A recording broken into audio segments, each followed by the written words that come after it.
Hey NAI football fans, Corey Thorpe here with another edition of the NAIFBALL Podcast, powered by AdCraft USA, your custom apparel, merch, and uniform experts.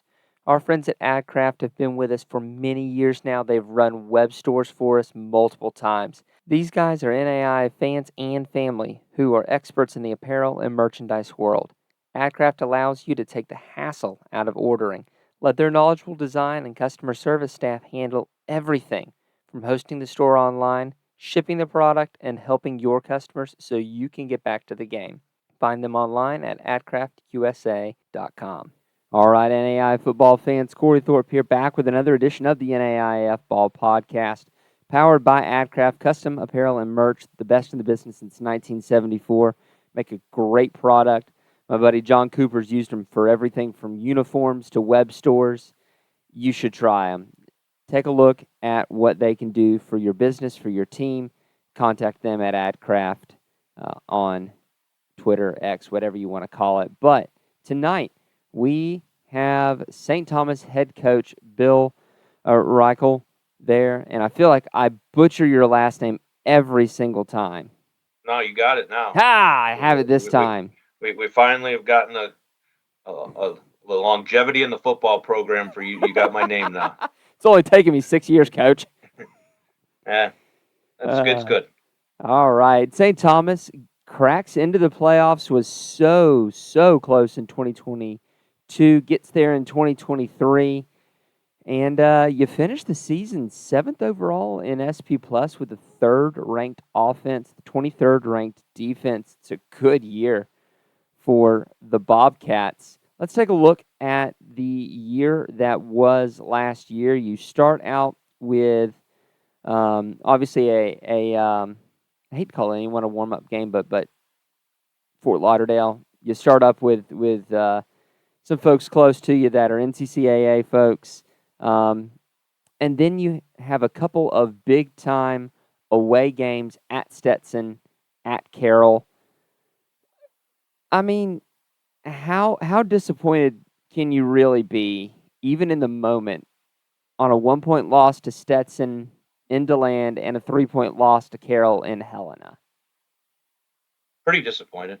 I guess it's no. And obviously, if you're in this and as hard as our guys work and our coaches work, that you intend and expect to win every football game. I think we've gotten to that point of those are realistic expectations, and those are games that I think we feel that we beat ourselves. And not to get anything against those two teams, that they're solid football programs, good opponents, everything else. It's just early in the year. I mean, this was our first year of really having some changes, even though we had a ton of guys back and COVID year guys and everything else. It was every year you have a brand new football team, but this was the most brand new football team that we've ever had, and guys playing that maybe didn't have as much experience and feeling it out. So I think we left some things on the table there and made some mistakes that we should have took back. But at the end of the day, I don't know if we would have maybe had the season we had either without going through some of those lumps and learning from that and figuring out what we needed to do. 17-point fourth quarter for Carroll that gives them the win, and you take an FCS Pioneer team to overtime, and from what it looks like, you missed the extra point there in overtime. So yeah, I mean, absolutely, those lumps are a part of the journey. You turn around from Carroll, you get a bye week, and then you deliver a absolutely convincing win in Fort Worth, Texas, to Texas Wesleyan. It feels like, we talked about this last year when y'all were just out of the playoffs. It felt like y'all's schedule was set up to where if we do reasonably well, we're going to get nearly guarantee ourselves a playoff spot. Yeah, and that was the hope.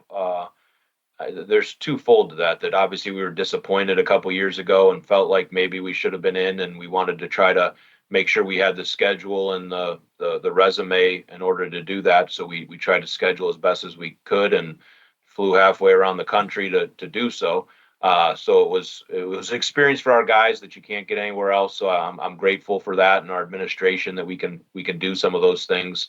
But also, regardless, I think if you're competing for a national championship on a regular basis and you're a perennial playoff team, you have to play great competition in order to prepare your guys for when those games come and you do make the playoffs, and you have to establish that program that's going to do that. If you continue to play teams that are just trying to rebuild or get their programs off their feet, it's not going to put you in a situation to compete for championships and do the things that we expect to do here in South Florida. We get to the middle of your schedule, and they're the big matchup. Obviously, is going over to West Palm Beach and playing Kaiser. You know that if you can beat Kaiser, you have the inside line to winning the Sun Conference outright. Unfortunately, that's not what happens there. You drop a game there, a 21-14 loss. Was there sort of at that point you've got 3 losses to the NAIA opponents? Was there a little bit of a oh no, not again factor there? No, and the beauty about football is you got to take it 1 week at a time, and it doesn't matter if you're undefeated or if you're 0 and whatever your record is at that point. So obviously it was frustrating. I think we've played some decent games against those guys, and uh, coulda, woulda, shoulda. It is what it is. So my message to those guys after that game was, you win the rest of these games, I'm pretty confident that our resume will speak for itself, and we'll have the opportunities that we need to continue to play. And they did just that. We rattled off some wins and got our foot in the door, and again had a good enough resume, I think, of some of the losses we've had and some of the wins that we had to put us in a position to play at the national level. And you really did hit your stride, especially offensively down the back stretch, with 3 out of your last 5 games being wins of 60 points or more, including a game against my poor Nighthawks in which you won 84-0. I might be the play-by-play guy for the Nighthawks, but I'm going to tell you, there is a small part of me that really at some point wants to see a 100-point game. And if it happens to be against my team, I'm gonna suck it up and go, I just watched history. I'm not saying you should have put up 100. I'm just saying that I'd love to see it at some point. And that you're opposite of me. I'm a football coach. I know what it's like to be on the other end of some of those beatings, It's and gotta suck. we try to control the game as much as we can. And Thomas, I've been there 5 years ago. I've been in their position, right? And our team has, and I know what it's like. And they got a great group there. If they just stay the course, they're going to be fine and do some great things and continue to help our conference to bolster. But to me, it's just bad karma, right? You won the football game. I love scoring points just as much as anybody in the country, and I'm an offensive guy at heart from the way I've grown up and coached and the positions I've worked with and coordinated and everything else. But at some point, it's not about that we try to do what we can to control those scores. And this year we were fortunate enough to be in that position. I hope in 2024 we're not on the opposite end of it, and we're defending some of those things. So you get into some shootouts sometimes, and you get into some of those games that get a little lopsided in a hurry, and it's just trying to get your other guys in to develop them and manage the game as best you can to respect your opponent. But it's also, at the end of the day, it's their job to stop you. So that's part of it as well. And so going into the playoffs, this newly expanded 20-team playoffs, St. Thomas is once again squarely right on the bubble in a pool of about 2 or 3 that it could go either way for. You get in, deservedly so, looking at the resume and the quality of opponent and how close those games were. I'm glad that the selection committee looked at it that way. I think that was the best way to have broken that down. But you go and you host a playoff game and you take care of business against Reinhardt. What was that like, getting to actually host a game in the playoffs. Not only is it your first game hosting, it's your first game in the playoffs, period. No, and probably I've coached football now. It's longer than it really seems. But I was really fortunate as a college football player to play on some great teams and win national championships and make the playoffs. And sometimes you take that for granted when it's some of the few times when it's been brand new, fresh of the programs I've been associated with. It's just it's a different animal, and it's like a bolt of lightning for me personally to see the kids of the questions they have when you make it every year and you know what's going on, and it becomes, I don't want to say it ever becomes stale, but it's commonplace. You kind of just move on. It's next week, let's keep winning and figure out how to win a championship. Well, now you got all kinds of questions of how does this work, how does that work, what do we do now? All of a sudden we get into round two and we got Thanksgiving to deal with, and things that I have been through as a player and been fortunate enough to be involved with as a coach. So I've had those experiences, and they're still special, but not like when it's green for you and you've never done it before. And for our guys to achieve that obviously our first goal is to win a Sun Conference championship, but to reach the playoffs is, which obviously is one of our ultimate goals too, to continue to play, for them to kind of get to that point in year five and make their mark. And for our coaches that have really never been a part of those type of championship teams and playoff teams to get them to play beyond further than they ever have in high school or college or coached. It's exciting times. It's great for the university. I mean, those couple of weeks, St. Thomas in general, I mean, we're hosting an opening round playoff game. We're hosting an opening round for volleyball. We're hosting an opening round for men's soccer. Our women's soccer team's on the road for the second round of the playoffs. So it was a great fall, a great end of the fall, and it was just kind of try to keep your feet on the ground and your head on a swivel to make sure that we got everything covered. Poor Merch there trying to figure out how to staff 17 home playoff games. I bet she was pulling her hair out. Yeah, everybody was, but that's the fun part about it, and that's when you work at small private institutions like this. It's fun for everybody because we need everybody. Like when you get into that moment where you got to jump from soccer on Friday night to football on Saturday afternoon to volleyball later in the afternoon, it's all hands on deck, and everybody's excited to be winning, but everybody's excited for the university and the faculty and staff and administration for the students. That it's a fun time, and that's what college athletics is all about, to provide that atmosphere and to add to that experience to everybody's education. Definitely, and that's one of the things I love about the NAI is you get that in almost its most raw, purest form in small college. But looking at your team and looking ahead to 2024, man, you have some weapons continuing to come back. You strike gold with Keely Watson. Obviously, it's very rare that you're going to have a guy who's going to be a redshirt freshman who's going to be able to come in and keep playing at a high level and being able to feed the ball to guys like Rontavious Farmer, Khalid Trezow, David Hayes, Saquon Jeannot-Pierre. Yeah, that's a lot of weapons, but there's only one ball to go around. You do lose Saquon this year, and you lose a few offensive linemen, 2 first-team all-conference and 1 second-team all-conference. Talk to me about how you continue to keep Keely upright next year. Coach Niemeyer, who's our offensive coordinator, him and our offensive line coach, he does a great job. Me and him have been together for a really long time, and kind of he's grown up with me, and I've grown up with him, and vice versa. So confident in our coaches and how they develop our guys. Our strength coach is second to none.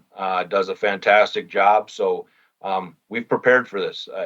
I've told these guys after year one, even though everybody's pretty much coming back every year for those first 4 years, this is team 2024. It's going to be totally different, even though some of those guys you mentioned too are fantastic players, and we lost some fantastic players. It's a brand new year, and that's what makes college football great and athletics great, because you don't know what you have till you really get out there. But I'm confident in the way that we have built our program, and this isn't something that, oh my gosh, all of a sudden it's year 5 and we didn't realize we weren't going to have any of these guys again. That you never know what's going to happen over the course of a year. So we've built for this. I think we've recruited well. We got some great guys in the program, and we'll see who competes and develops. But I'm confident in and what who our players are and what our coaches can do to make sure that we continue to meet the expectations that we have at the university. Yeah, that was something we talked about last year around this time, was trying to figure out how to, or the true test of your program is, can you get past your OGs and still be successful? You can sell a bunch of guys on a new program and a new energy, and that'll get some really nice guys who want to come on board and be a part of something new. But the the true test is, can you get the players in that second, third, fourth recruiting cycles that are going to be able to move you from growth to sustainment.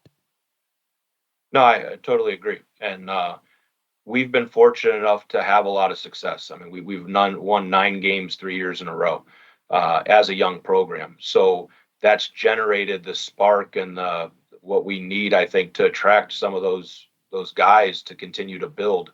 And I think the we still have a lot of room to grow of what we need to do at the university across the whole university. But we're fortunate enough to have some facilities that are really nice and need to continue to bolster those facilities. And I think we've talked before, facilities never won a football game. That we're more fortunate to have a great administration and a place where guys can see that they can achieve their dreams academically and get the jobs that they want post football, but at the same time really add to their experience with a high level of football. So, and I would take it a step further. I think where you really see where your program's at, and we're in the infancy stages of this, is yeah, you have to recruit well, and you lose some of those kind of backbone, initial pillar, flagship, whatever you want to call them. You lose some of those guys, and how are you doing?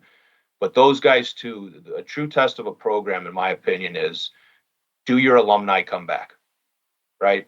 So again, we're like one class into this, but our guys are still out at these games that are fortunate enough to be close enough to come to them. So that shows me that they've had a good experience.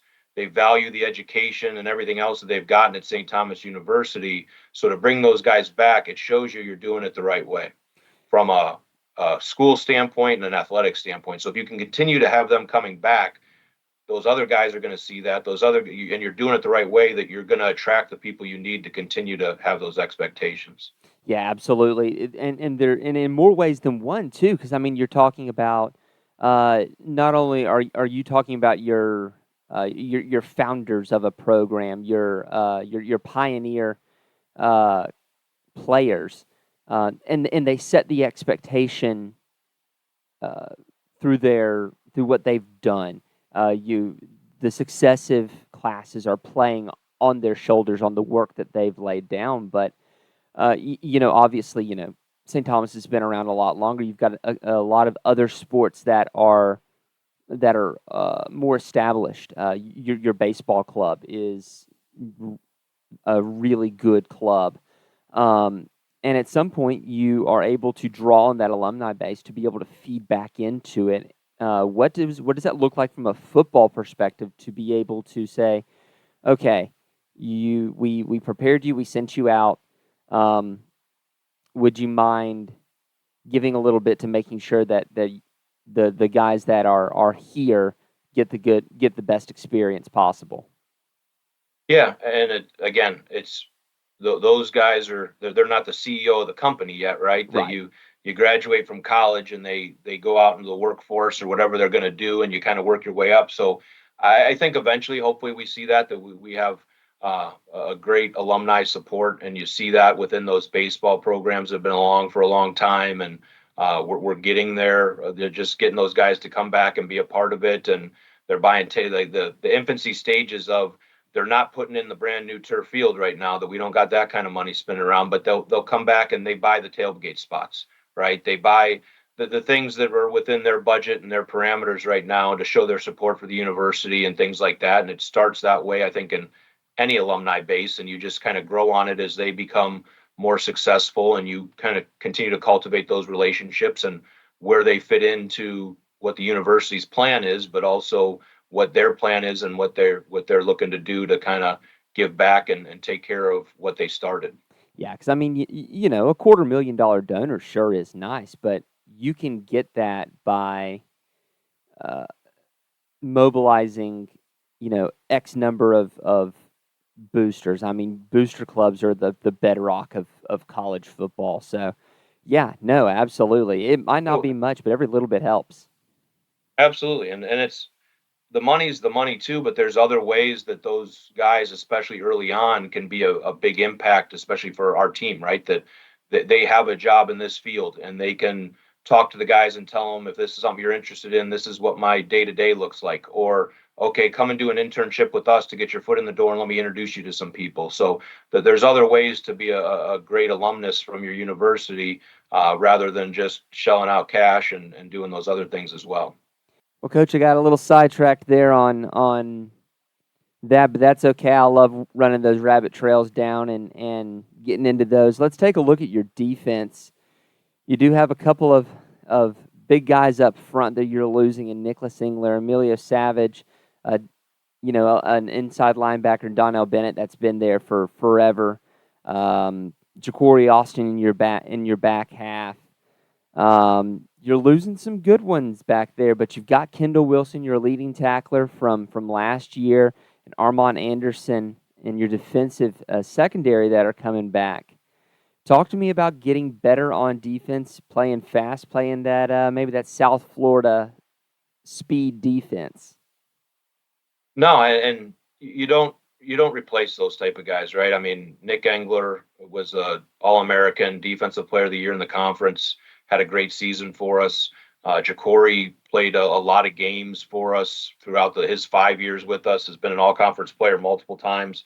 So yeah, I don't know if you really replace those guys, but again, it's development, and I truly think as we continue to grow and what the expectations are, those guys we talked about at the beginning set the standard. Then we talked about, okay, we had a couple of years in, let's raise the standard. Those guys did that. They fulfilled their job and were great football players for us.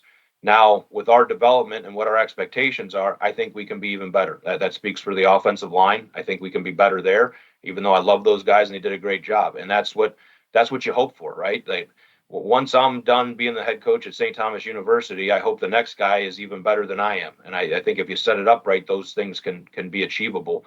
So we got some good guys coming back. We have some good guys that we're developing that I think will surprise and make a name for themselves, just like Nick did and Ja'Cory did and Donnell did and all those things. So I'm excited about what we have. Just like you talk about the offensive line. I mean, it was a couple years ago. We had a couple guys that were our first graduates and all those things. I thought we were a little bit light on the defensive line, and I was nervous, not nervous, but doing some extra things during camp, talking to coaches. How are we going to develop this guy? How are we going to get all of a sudden all four of our defensive linemen were first team all conference, right? So we're in spring ball now, and we're developing our guys and getting them going and seeing what we got and where we need to add some depth. But I'm confident that we can be better on both sides of the ball if we continue to work at it and do our job. Absolutely, and that's something that as you're going, it's to borrow a phrase. If you're continuously striving to hit that get 2% better every day mark, I think it's certainly achievable. Because if you're not doing that, you're heading in the opposite direction. If you're not getting better, you're falling back, and nobody wants that. Right. So to that end, what area of your program, whether it's something on the field or whether it's something off the field, are y'all really focusing on and looking to improve upon in 2024? When we got back from Christmas break, I told the guys, and obviously you lose that last playoff game. If you don't win the whole thing, right, you got a sour taste in your mouth no matter what, right? That you make it that far and you're making a run and all those things. And there's a lot to everybody wants to look back, and we lost this one and what went wrong and what could we have done differently. And at some point too, you have to celebrate the things that you did achieve, right? That there's a lot for us to be proud of and everything else. But for us, we're in this now, right? That we've done our due diligence of building the program, and the expectations are high. So we're not talking about wholesale changes here. It's what are the little tweaks that we have to make to be better, and part of that scheme, offensively and defensively. Part of that's putting the players in a better position or moving the people around a little bit. Part of that's guys in the weight room of just growing up and not being 18-year-old high school graduates and being 20 or 21-year-old college juniors and seniors. So that's all part of it as well. We're just focused on the little things, the things about ourselves that I think will make us better people in the long run. We're going no complaining. That it doesn't matter what the official does. It doesn't matter what the coach says. It doesn't matter what that player did. It's over. What can I do differently, and what can I look back on? But we're not complaining about anything. We got to take control and control what we can control. I think we've done that for the most part, or we wouldn't be in the situation we're in. But it can be even better. Leadership, right? Is it a player-led team? And obviously, you don't win 9 games 3 years in a row if you have no leadership. But can it be even better for us to make it even further? So it's those little tweaks here and there, and I don't know if it's really changes more so than being better at some of those things than we have been in the past. We've been good, but can we be great? Right? That we've been talking a lot about, to achieve excellence, the average has to die. We have to kill the average in our program, and whether that means how you're doing in school, how you're approaching your lifts, how you're practicing, the average will die in our program if we want to be excellent and make it even further than we did before. Well, Coach, I'm so excited to see another year of Sun Conference football. One, I mean, you get to come to me next year. Absolutely. You get to come up and see my neck of the woods, and get that nice South Georgia feel, a little bit of the South. So I'm looking forward to that. I was a little sad, that first year calling Thomas. I didn't get St. Thomas. Didn't get to see St. Thomas. I didn't get to see Kaiser. I didn't get to see Southeastern. All those teams are away, so I get them all this year. You had the top end of the schedule last year. We'll see if it stays the same for next year. But the top end of the conference was all the road games for you guys. So to come to South Florida twice for those guys technically is, and especially the one against Kaiser where they're playing like at 3:00 in the morning or something, is a little bit different animal. But we're excited to come up. I've already been. Now that we're in spring ball, started to look at it a little bit, but starting to look at our travel and figure out how we're going to approach that trip in general and what we're going to do with it. But no, it's fun to get our guys out at different places. Like we took the Montana trip, and not only is it a great game, but to just, when we first started this thing, we had to go up to Kentucky for like the second game of the season or something, right? Right. Half our guys, because especially at that time, we were still in our infancy, that Right. Majority were all South Florida. We weren't even into Orlando and Tampa and Jacksonville like we are now. So I don't even know if half our guys had been out of Broward County and Fort Lauderdale, that we crossed the county line and it was like a whole new world. So it's fun to see those guys experience. And that's what college athletics is too, to have some of those experiences and see different things that you might not have ever gotten to. It's the first time our guys have flown on planes sometimes, and all those different things that need to happen. Have some of those kids that are like going, if I take one more step, it'll be the furthest away from home that I've ever been. Absolutely. Leaves changing. Oh, man. I mean, we play a playoff game, and they don't understand how fortunate we were to play 2 playoff games in South Florida, that nobody had to go to the snow yet. And I know they're looking forward to that, but that's something that you have to overcome besides the opponent when all your guys are used to 70, 80 degree weather year round, so. That's something that John Cooper talks about when he was with Faulkner. They made it to the playoffs. They sent him up to USF, Indiana. He said, Corey, that is the coldest I've ever been. Yeah. Them boys from the South didn't know what had hit them. We had heaters, and them heaters weren't big enough. We had these little dinky heaters. No, I think these guys have gotten tougher and again, we're in no complaining right now, but this first week of spring practice, we've been in the 50s, right? Ooh. So I'm embarrassed to say this because I'm from Cleveland, Ohio, that if it was 50s in Cleveland, Ohio in February, I'd be shorts and a T-shirt. I might be out with my shirt off in the backyard, right? Now we're in South Florida. I'm standing out there at practice trying to get these guys going, and I got like 2 sweatshirts on, and it's only 54 degrees or 55 degrees, but we've had a really good first 4 days here, and they're working their tails off. And again, nobody's complained about the weather or the wind or what we got going on. Let's get our work done. I understand that. I'm not a big fan of the 50s myself. We've had a couple days where we've almost hit 70, but we've started in the 30s, and I head out of the house at dark 30, and I go, Lord in heaven, I understand that you're going to make it 70 degrees, but could you really just turn the heat on a little bit in the mornings? No, and for us, you got to appreciate this, even though it might be a little chilly, because the next round of football when camp starts, I mean, it's brutal. Try to Oh, keep yeah. yourself alive type of hydration, and it's 100 and some degrees with humidity and all that. And we play in those games and we embrace that atmosphere, but it's a different animal that you got to, especially for the big guys up front. And I'm still an offensive lineman at heart and at body, probably unfortunately, that the coolness is a lot better than the heat. So That heat is what you call a home field advantage.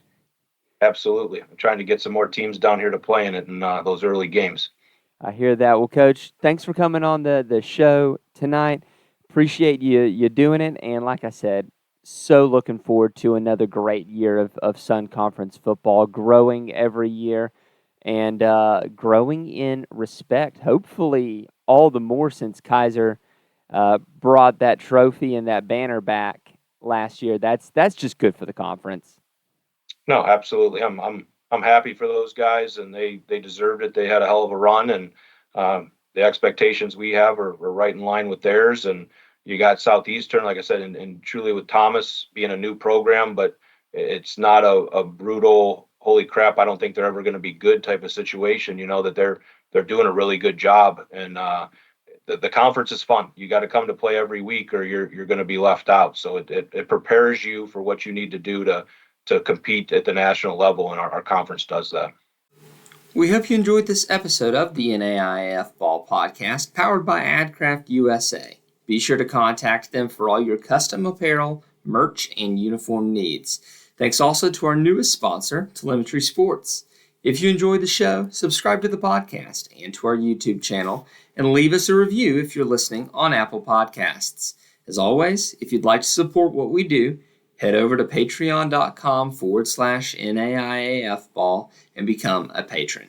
We can't do what we do without our sponsors and listeners like you.